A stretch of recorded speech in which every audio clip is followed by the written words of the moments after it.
আসছে জামাই ষষ্ঠী। তো জামাই ষষ্ঠী নিমন্ত্রণ কিন্তু কিষাণু কিন্তু খুব এক্সাইটেড ষষ্ঠীতে যাওয়ার জন্য। আমাদের জামাই ষষ্ঠীর ব্লগার ফিরিয়ে নাও, এই কথা বলা তো দূরে থাক, এর মুখ দেখাবে কি করে আমাদের সামনে, সেটা নিয়ে চিন্তা করো তোমরা।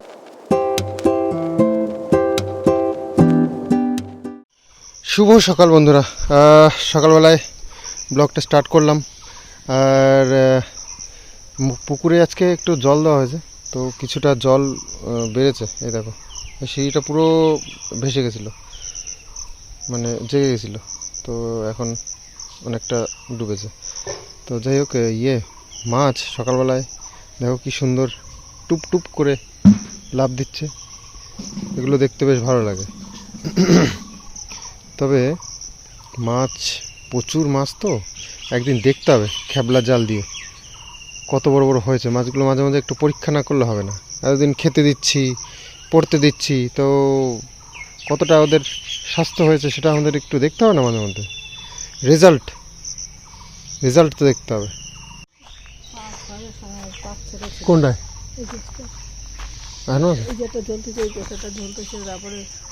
সব কুড়ে কুড়ে পারা যায় নাকি? গাছে তো থাকবে, দেখা যাচ্ছে না তো। শশা গাছগুলো বেশ বড় বড় হয়েছে। শশা তো বাতকুল্লায় সেল দিয়েছে, শশার সেল। তো কালকে নিয়ে এসছি সেলের থেকে, 1 কেজি 30 টাকা, 500 নিলে 20 টাকা। আর লাল শাক খাওয়ার দরকার, একদিন হয়ে যাবে আমাদের। তো আজকে খুব সুন্দর একটা মাছ এনেছি, বাটা মাছ, 250 গ্রাম ওজনের একটা বাটার দুটো মাছ এনেছি। দুটো মাছে 6 পিস মাছ হয়েছে, আর 500 গ্রাম, 200 টাকা করে নিয়েছি। বেশ ভালো মাছটা, খেয়ে মজা হবে। তবে ডিম হয়ে গেছে, এটাই হচ্ছে ব্যাপার। তো এখনকার সব মাছেই আর কি ডিম কেয়ার করা যাবে। মা ভাত বসিয়ে দিয়েছে, এখানে ভাত হচ্ছে। ভাতের জল নেই। ও মা,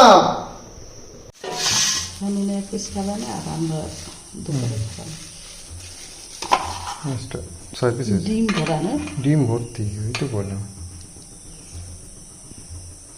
বাটা মাছ বড় বড়, দুইটা মাছে 500 গ্রাম হয়ে গেছে।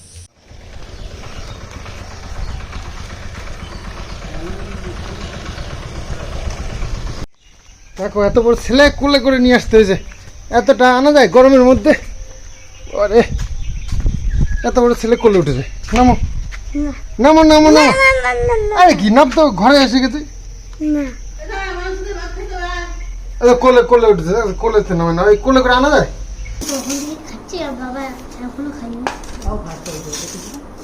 তাও তো তোমার আগেই আমার শেষ হবে। তুমি কখন থেকে খাচ্ছ, আমি এখন সবে শুরু করলাম। নেবো তো, দাঁড়াও।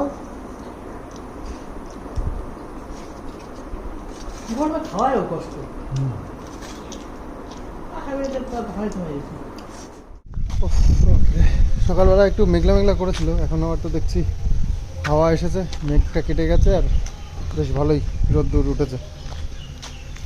ঘর না তো জঙ্গল হয়ে গেল দেখছি। গেল দিন মানে দেখেছিলাম তোমাদেরকে এই অবস্থা, তো ওষুধ আর দেওয়া হয়নি। গাছগুলোতে দেখো, লঙ্কাগুলো সব পেকে গেছে।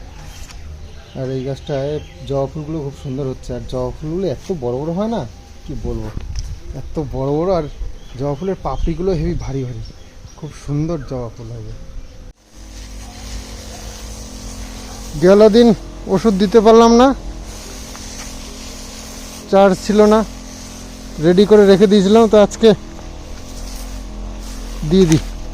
আজকে চার্জে বসেছিলাম, বেশ খানিকটা চার্জ হয়েছে, মোটামুটি 2-3 ঢপ, তো 3 ঢপ 4 ঢপ দিয়ে দেওয়া যাবে। বুঝছো কি জঙ্গল হয়েছে। 3000 টাকা সুপুরি গাছ লাগিয়ে এই একটা গাছ বেঁচে আছে। বুঝছো অবস্থা আমাদের। প্রায় 150 গাছ লাগিয়েছিলাম। এই একটা গাছ, এটা হচ্ছে গিয়ে জলপাই গাছ, না জলপাই না, কি যেন, কি একটা গাছ যেন, ঘরের থেকে উঠিয়ে নিয়ে এসে লাগিয়েছিলাম, বাড়িতে লাগানো ছিল।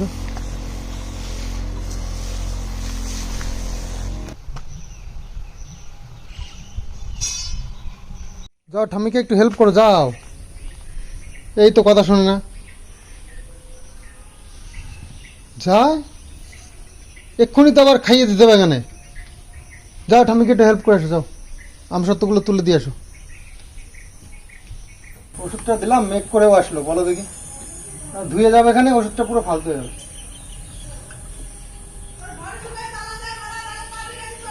কিষানু ঘরে আয়, ঘরে আয় তাড়াতাড়ি, ঘরে আয়। না, পাথরে পাংচার হয় না, পাথরে পাংচার হবে না। আয় ঘরে ঢোকো তাড়াতাড়ি। কেমন মেঘ করে আসলো। আর এই দেখো, সকালবেলা দেখলাম না জলটা কেমন ছিল, আর এখন দেখো একটু রোদ্দুর পেলেই এরকম পুরো জলে শর পড়ে যায়। আর এই শরটা খুব ভালো মাছের জন্য, মাছ খাওয়ার জন্য, মাছের খাবার হয়। আর এনারা এই যে এখানে চুপটি করে বসে প্যাক প্যাক প্যাক প্যাক। সবচেয়ে সমস্যা হচ্ছে এই পুকুরের পাড় দিয়ে ওষুধ দিয়েছি, এটা তো মুশকিল, কারণ একটুখানি না শুকালে যদি বৃষ্টি আসে ধুয়ে পুকুরে নেমে যাবে, এটাই মুশকিল। বাপরে বাপ, কি জোরে আওয়াজ হচ্ছে! হাওয়া না বৃষ্টি? পুরো কালো হয়ে এসেছে।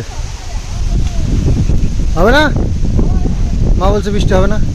ও ঠান্ডা হাওয়া, দারুণ হাওয়া লাগছে,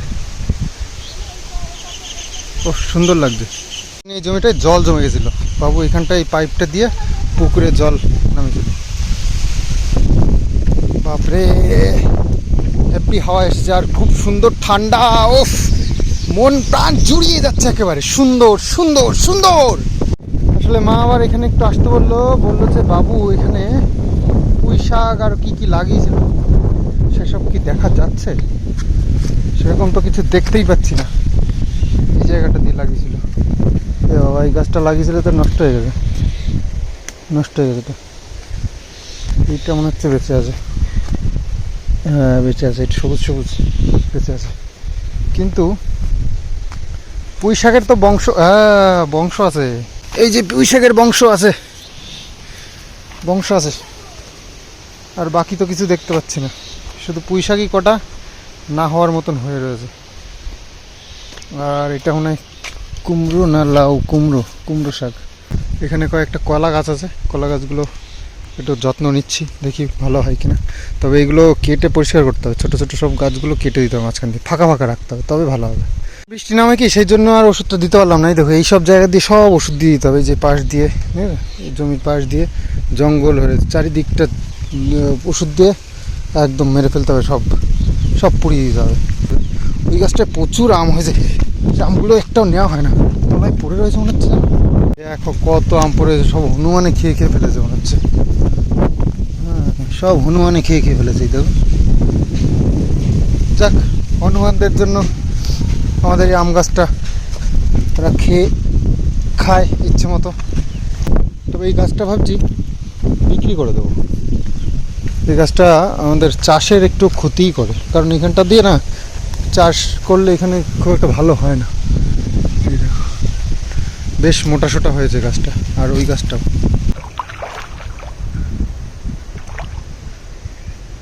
খাওয়া দাওয়া তো লাগবে।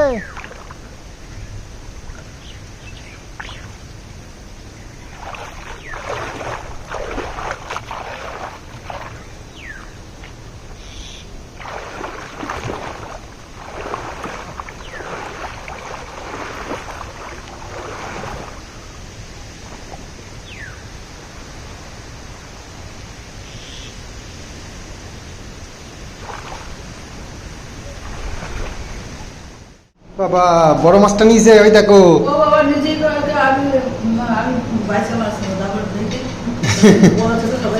হ্যাঁ, বড় ছোট তো ঠিকই জন্য দেখছি। পেঁপে আলুর এক সবজিটা আমার খেতে খুব ভালো লাগে, তো অনেকদিন ধরে বলেছিলাম রান্না করতে, আজকে করেছে মাছ দিয়ে, পেঁপে আলু দিয়ে। আর এই ডিম হয়েছিল প্রচুর মাছের মধ্যে, তো ডিমটা দিয়ে মা আমার এই যে এই ঝিঙে ভাজা করেছে। চিচিঙ্গা, হ্যাঁ চিচিঙ্গা।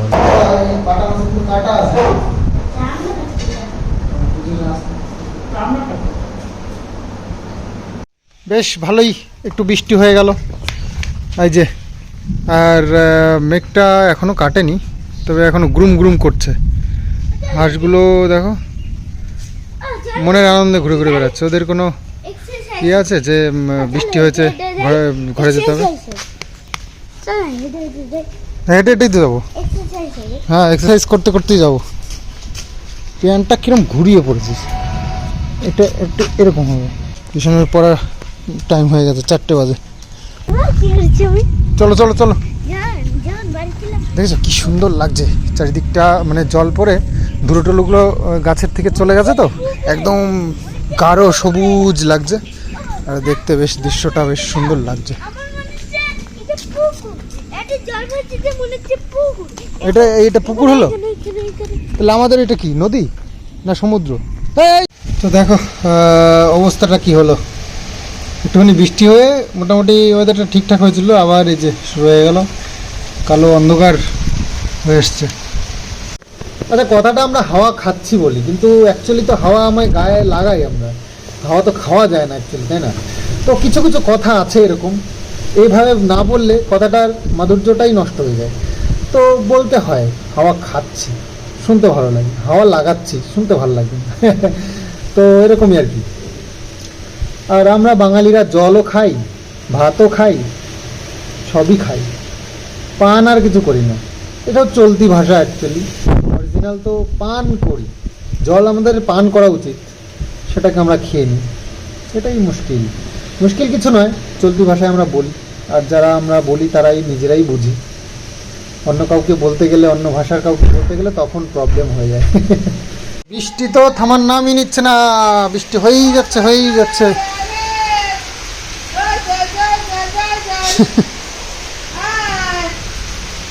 এই বৃষ্টি পড়ে মাথা গায়ে পড়ছে না, ঠান্ডা লাগবে তো, আয় আয় আয়। দেখো দেখি, ওই মাথায় গিয়ে জলের মধ্যে ভিজছে। ও বাবা, তুমি এসে গেছো? ও বাবা বলে, কে গেছিল তোমাকে আনতে? তুমি একা একাই চলে এসেছো? এই তো মিথ্যে বলে দিলে সন্ধ্যেবেলা করে। তুমি একা একা সন্ধ্যেবেলা করে বৃষ্টির মধ্যে তোমাকে ছাড়বে ম্যাডাম? তুমি যে আসবে, চলে এসো। আয় আয় আয় আয় আয় আয় আয় আয় আয় আয় আয় আয় আয় আয় আয়, যা যা ঘরে যা। আয় চ চ চ চ ঘরে যাও, ঘরে যাও। ব্যাং ব্যাং, ওর ব্যাং, ব্যাং রে ভয় পান, যা যা যা ঘরে যা, ঘরে যা যা যা যা যা যা ঘরে যা যা যা। খাবি? খাবার দেবো? দাঁড়া, এই জায়গায় দাঁড়া, এই জায়গায় দাঁড়া। তোদেরকে একটু ডেকে নিয়ে এসে খেতে দিলাম। খাওয়ার লোভ ধরাতে হবে, না হলে সন্ধ্যাবেলায় বাড়ি আসা মুশকিল। তো অনেক খাটাখাটনি করে বাবু ওই পেছন থেকে তাড়া করেছে, তারপরে পুকুর থেকে উঠলো। তো এখন খেতে দিয়েছি, কটা খাচ্ছে, এই যে খাচ্ছে। খেয়ে দিয়ে তারপরে ঘরে ঢুকিয়ে দেবো। খিদে পেয়েছে তাও পুকুর থেকে ওঠে না, আমাদেরকে আদর করে ডেকে ডেকে নিয়ে আসতে হবে প্রতিদিন। কি অবস্থা! তো বর্ষার দিন এরকম লাগছে। আমি একটু যাচ্ছি বাজারে একটু আড্ডা দিতে। বর্ষার আড্ডা একটু আলাদাই মজা। তো বর্ষার মধ্যে বেরোনো যাচ্ছে না, ছাতি নিয়ে বেরিয়ে পড়েছি, একটু যাচ্ছি বাজারের দিকে। তো রাত্রিবেলা এখন খাওয়া দাওয়া করে শুতে যেতে হবে, বেশ রাত হয়ে গেছে। কিষানুর পড়াশুনো শেষ, কিষানু খাওয়া দাওয়া করে নিয়েছে, মাছ ভাত। আর মা একবারে সকালবেলায় বেশি ভাত রান্না করে নিয়েছিল, কিন্তু 3 বেলা কি আর হয়, ওইটুকুনি হাঁড়িতে রান্না। খাওয়া দাওয়া একটু আমাদের একটু বেশি বেশি, বুঝতেই পারছো, থাল ভরে ভরে খাই। তো যাই হোক, ভাত ওই দুজনের হয়েছে, আর দুজনের জন্য রুটি করেছে মা, গোলা রুটি। গোলা রুটিটা খেতে বেশ ভালো লাগে, আর আম দিয়ে মানে গোলা রুটি। বাবু খাইছো তুমি? বাবু তো রুটি বানিয়েছে, এই যে গোলা রুটি, গোলা রুটি দিয়ে আর ম্যাঙ্গো দিয়ে। ম্যাঙ্গো, এই দেখো ম্যাঙ্গো, ম্যাঙ্গো এবার যে কটা আছে একদম সলিড। মাকে বলেছি খুব যত্ন করে রাখতে হবে, বাকি এখন অল্প কিছু আম রয়েছে, এটাই শেষ, তো ফ্রিজে রাখতে হবে। হ্যাঁ রাখবো রাখবো, এবার এই যে কটা আম আছে খুব যত্নে রাখতে হবে। হ্যাঁ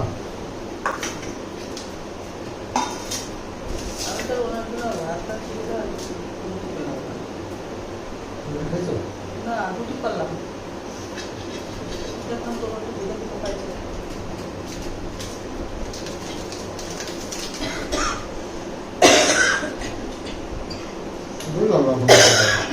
চলো একটু খিদা খিদা পাইছো যে তুমি কি করলাম আমি তো ভাত খেলাম কি খাবে না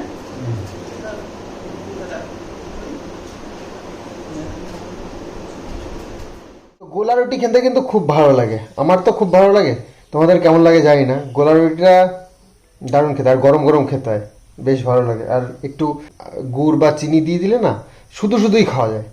তো যাই হোক, আম দিয়ে খেলাম, আমের সিজন না, সব কিছুতেই আম। তো যাই হোক, খুব ভালো খেলাম, ভাতের থেকেও ভালো খেলাম। তো যাই হোক, আর হ্যাঁ, আসছে জামাই ষষ্ঠী। তো জামাই ষষ্ঠী নিমন্ত্রণ কিন্তু পেয়েছি, তোমরা বলো না, জামাই ষষ্ঠীর নিমন্ত্রণ পেয়েছি। আর সেখানে আমরা যাব কি না এখনও ঠিক করিনি। তো কিষাণু কিন্তু খুব এক্সাইটেড ষষ্ঠীতে যাওয়ার জন্য। তো অবশ্যই তোমরা দেখতে পাবে আমাদের জামাই ষষ্ঠীর ভ্লগ। ষষ্ঠীতে ষষ্ঠীর ব্যাপারটাই হচ্ছে ভালো মন্দ, জামাই ষষ্ঠী বলে কথা। তো যাই হোক, ব্যাপার হচ্ছে তোমাদের কিছু কমেন্টস সেদিনকে নিতে নিতে আমার মুডটা এত বাজে হয়ে গেছিলো, আর কিছু পারলাম না শেষমেশ ইয়ে নিতে। তো আজকে চলো কয়েকটা কমেন্টস নিয়েই নি, তাই না? চলো। আরতি চৌধুরী, একদম ঠিক বলেছ সন্দীপ দা, থ্যাংক ইউ।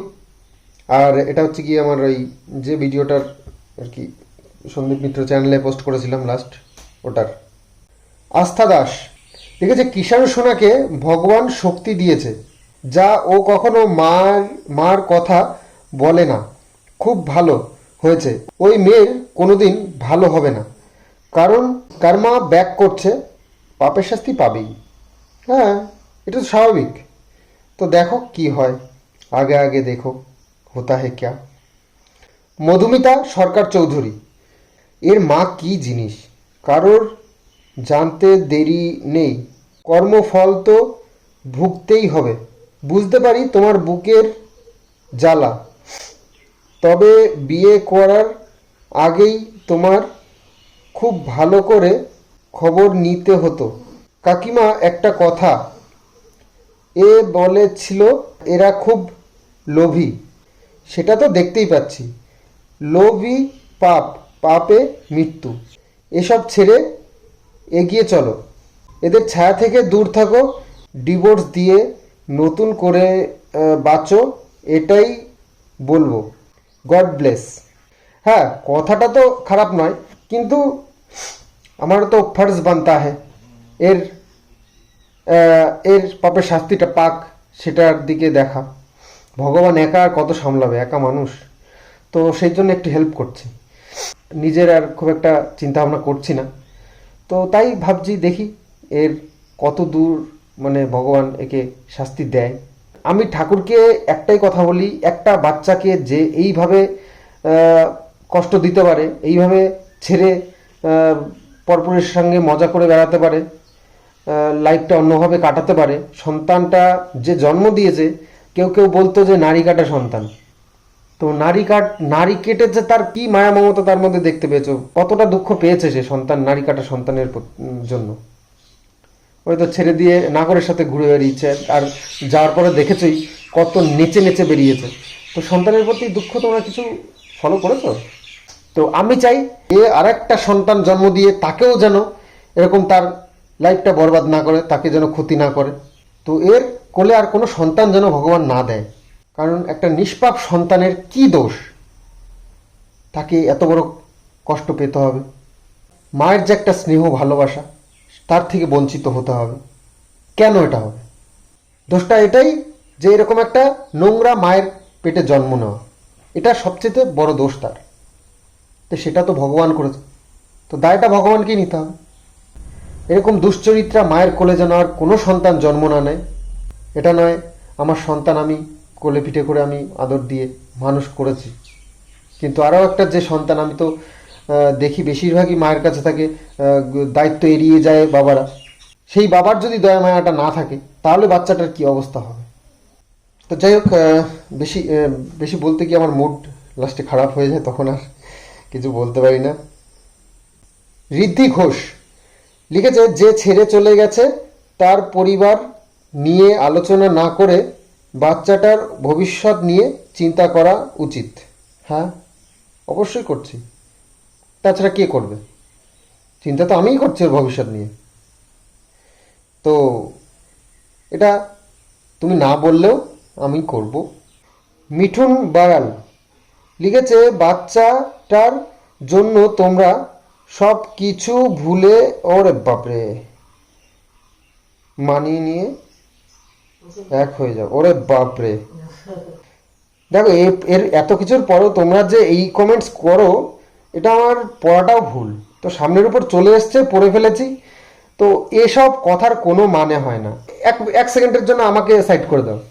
এই যে বাড়িতে চুরি চামারি করে গেছে, তারপরে পরপুরুষের সঙ্গে এইভাবে ঢলে ঢলে বেরিয়েছে, তারপরে মুখ আছে এখানে আসার?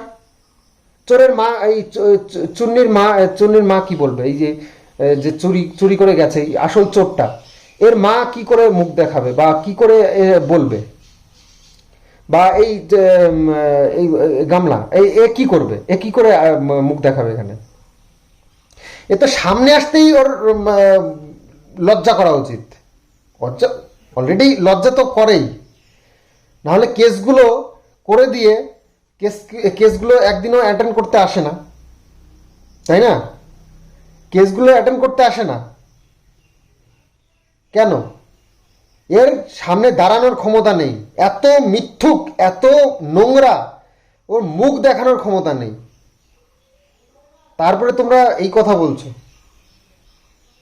আমার কথা তো ছেড়েই দিলাম, আমার কি মনের ইচ্ছা বা আমি নেব কি নেব না সেটা আমি পরের কথা বলছি। এরা কি করে মুখ দেখাবে সামনে? আর বলা তো দূরে থাক যে আমাকে আবার ফিরিয়ে নাও, এই কথা বলা তো দূরে থাক, এর মুখ দেখাবে কি করে আমাদের সামনে, সেটা নিয়ে চিন্তা করো তোমরা। এত বড় চোর, এর মা বেটি জীবনে লজ্জা থাকলে রাস্তাঘাটেও যদি কোনো কারণে আমার সামনে পড়ে যায়, ওদের ঘুরে যাওয়া উচিত, আমার সামনে না পড়ুক। তুমি ত্যাগ করবে, রাতে দেখবে সুন্দর ঘুম হবে, শান্তি, মনে শান্তি থাকবে যে আমারটা নিয়ে চলে গেছে, ঠিক আছে, ভগবানের কাছে বিচার দিয়ে রাখলাম, যা হবে হবে। আর যে ভোগ করবে না, তার রাতে ঘুম কেড়ে নেবে ভগবান, তার রাতে ঘুম হবে না, মনে অশান্তি থাকবে, সংসারে অশান্তি হবে। কারণ তার মনে চলছে আমি ভুল করেছি, আমি এই ভুলের সাজা আবার কিভাবে আমার ঘাড়ে চাপবে, কখন আমার এই ভুলের সাজা হবে, কখন আমার একটা বিপদ চলে আসবে। এইটা হচ্ছে যে ভোগ করবে তার মধ্যে চলবে, কিন্তু ত্যাগে সেটা নয়, ত্যাগে শান্তি, আমার শান্তিতে ঘুম আসবে। হয়তো একটু লোকসান হবে, লস হবে, সেটা ভগবান ঠিক পূরণ করে দেবে। আচ্ছা, একজন কমেন্টস করেছে, এটা আমি নাম বলছি না, এটা নেগেটিভ কমেন্টস। এটা লিখেছে, ও তো তোমার খায় না, পরে না, তোমার কোনো কিছুতেই থাকে না, তারপরেও কেন ওকে নিয়ে কথা বলো? ছেলেকে রাখতে যদি তোমার কোনো অসুবিধা হয় তাহলে কোথাও দিয়ে দাও। বাহ, ছেলে রাখতে আমার কষ্ট হচ্ছে এটা তোমার মনে হলো ভিডিও দেখার পরে? মানে ইজিক্যাল টু জিরো, ওই যে বলে না সাতকাণ্ড রামায়ণ পড়ে সীতারামের মাসি, সেটা হচ্ছে তোমার অবস্থা। আর হ্যাঁ, তোমরা আরেকটা কথা লিখেছো, ও আমার কোনো ইয়ে করছে না, আমি কেন পিছনে পড়ে আছি। হ্যাঁ, কেন থাকবো না? এর শাস্তি দিতে হবে তো, এর শাস্তি পেতে হবে তো ওকে, এই মহিলাকে শাস্তি পেতে হবে, সেই জন্য এর পেছনে লেগে আছে। আর হ্যাঁ, যতদিন ডিভোর্স না হবে ততদিন তো আমি বলতেই পারি আমাকে ঠকিয়েছে, আমার সর্বনাশ করেছে, আমার সোনা গয়না চুরি করে নিয়ে গেছে। 100 বার বলবো সোনা গয়না চুরি করে নিয়ে গেছে, বারবার করে বলে না সোনা গয়না সোনা গয়না, আর কতবার বলবো? 100 বার, 1000 বার, কোটি কোটি বার বলবো আমার সোনা গয়না চুরি করে নিয়ে গেছে। আমার নয়, মায়ের, সন্তানের পাপ করেছে, ওর পাপের শাস্তি পেতে হবে।